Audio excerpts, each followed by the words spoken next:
కోల్కతాలో పీజీ వైద్య విద్యార్థినిపై జరిగిన అఘాయిత్యంను ఖండిస్తూ కొత్తపేటలోని ఓజోన్ ఆసుపత్రి ముందు డాక్టర్స్ నిరసన వ్యక్తం చేశారు. ఓపీ సేవలను నిలిపివేసి ఆసుపత్రి గేటు ముందు బైఠాయించి ధర్నా చేశారు. ఈ సందర్భంగా డాక్టర్లు మాట్లాడుతూ ఈ ఘటనపై ప్రభుత్వం కఠిన చర్యలు తీసుకోవాలన్నారు. డాక్టర్స్ పై జరిగే దాడులకు అరికట్టేందుకు ప్రభుత్వాలు ప్రత్యేక చట్టాలను తీసుకురావాలన్నారు. నిందితులను కఠినంగా శిక్షించి ఆ కుటుంబానికి న్యాయం చేయాలని డిమాండ్ చేశారు.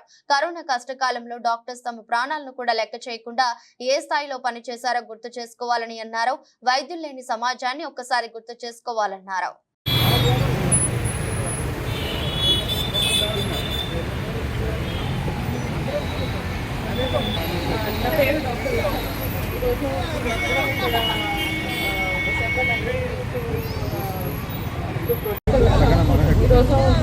to protest regarding the incident that happened in Kolkata. Kolkataలో అయిన ఇన్సిడెంట్ ఎక్స్ట్రీమ్లీ అంటే అమ్మాయి నుంచి చేయొచ్చు అని అసలు ఎక్స్పెక్ట్ చేయలేదు. ఫస్ట్ అమ్మాయి కోసం తెచ్చినప్పుడు వర్క్ ప్లేస్లో ఇలా అయిందని నాకు అనిపించింది. ఇంటర్న్షిప్ మేము చేసాము, నైట్స్ మేము కూడా హాస్టల్ నుంచి హాస్టల్ తిరుగుతుండే. అప్పుడు రాత్రిపూట మాకు మ్యాక్సిమం భయం వేసేది ఏంటంటే కుక్కలో మనం ఎంటబడితే సేఫ్గా ఫీల్ అయ్యేది వాళ్ళం. అలాంటిది ఇది అవ్వడం అనేది ఎక్స్ట్రీమ్లీ లేదు. అక్కడ ఎవరో దేశాల్లో ఏదో అవుతుందని అందరూ ఫీమేల్ ఒక మనిషికి ఇట్లా అవ్వడం అనేది అది భయం వేసేది ఏంటంటే కుక్కలను ఎంటబడతాయని భయం వేసేది. అప్పుడు ఇలాంటిది వర్క్ ప్లేస్లో మేము చాలా సేఫ్గా ఫీల్ అయ్యేది వాళ్ళం. అలాంటిది ఇది అవ్వడం అనేది ఎక్స్ట్రీమ్లీ అసలు అది ఎట్లా చెప్పాలో కూడా తెలియట్లేదు. ఇంత హాస్టల్స్ లైఫ్కి అంటే వాల్యూ ఏం లేదు. అక్కడ ఎవరో దేశాల్లో అవుతుందని అందరూ కమెంట్ చేస్తారు. కానీ ఇంత హార్ట్ నుంచి ఇట్లా డాక్టర్ కాదు, ఒక మనిషి ఫీమేల్ కాదు, ఒక మనిషికి ఇట్లా అవ్వడం అనేది అది అసలు సభ్య సమాజం అనుకుంటున్నాము. సభ్య సమాజంలో అందరూ హెల్దీగా ఉంటే దేశం 10 రకాలుగా ముందుకెళ్తుందనే విషయం అందరూ నమ్మే విషయము. మొన్న 2 ఏళ్ల క్రితం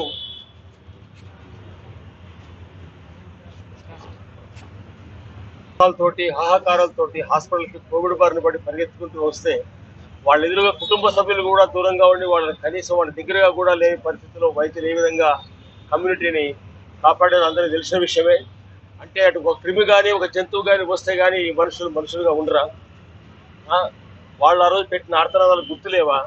ఆ బిడ్డను ఆ విధంగా చేస్తున్నప్పుడు ఆ పెట్టిన ఆర్తనాదాలు మనం ఒకరోజు ఆర్తనాదాలు పెట్టుకుంటూ వస్తే కాపాడిన వైద్యులని ఒక వైద్యశాలలో ఇటువంటి పని చేయొచ్చా అనే ఇంగిత జ్ఞానం కూడా లేకుండా ఉండేటువంటి సభ్య సమాజంలో మనం ఉన్నామా?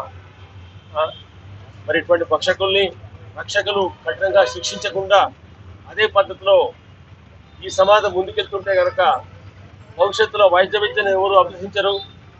ఈరోజు ఆ బిడ్డ ఎటువంటి ఆర్తనాదాలు పెట్టిందో ఎవరు వైద్య విద్యను అభ్యసించుకుంటే అదే ఆర్తనాదాలు పెట్టుకుంటూ డాక్టర్లు ఎక్కడ, హాస్పిటల్స్ ఎక్కడ అని పరిగెత్తుకుంటూ రోడ్ల మీద పరిగెత్తే రోజు దగ్గరలోనే ఉందని నేను ఒక్కరు ఖండిస్తున్నాను.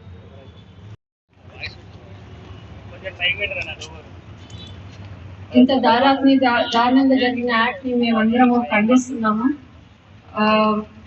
ఒక మెడికల్ డాక్టర్ మీద who is very important to the society, అందరినీ చూసుకునే మెడికల్ డాక్టర్ మీద ఇలా జరుగుతుంది అని అంటే అసలు ఊహించే విధంగా ఇంత బ్రూటల్ గా ఈ యాక్ట్ జరిగింది.